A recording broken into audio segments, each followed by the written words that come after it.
आप सभी को सुनीता पांडे का नमस्कार। प्रस्तुत कन्यादान गीत। ओ रे तारा बैठे बर रे नेतिया। ओ रे तारा बैठे बर रे नेतिया। काढ़ना जनक हो बाबा अपनी हो पुतरिया। कैसे में काढ़िए समधि अपनी हो पुतरिया। पुतरी काढ़त हो लोगवा गिरेला मोरो रे छहिया। ई जनी जनिहाए समधि काठ के हो पुतरिया। हमारो सीता हो बेटी आँखी के हो पुतरिया। दिनवा हरेलू हो बेटी भूखिया हो पियसिया।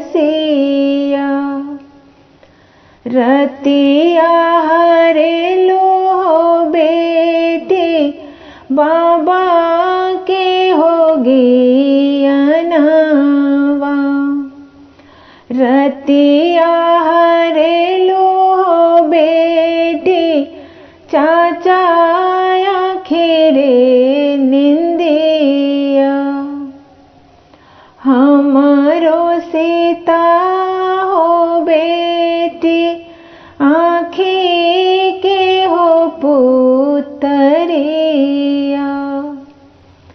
ओरी तारा ओरी रे तारा बैठे बर रे नेतिया। काहे खियवला हो समधि काहे हो पियवला। कहाँवा रखला हो समधि ऐसन सुंदर हो धियवा। खोवे खियवनी हो समधि दूधवे हो पियवनी। महल बीचे रखनी हो समधि ऐसन सुंदर हो धियवा। महल बीचे रखनी हो समधि ऐसन सुंदर हो धियवा। हमारो सीता हो बेटी आँखी के हो पुतरिया। ओरी तारा ओरी रे तारा बैठे बर रे नेतिया।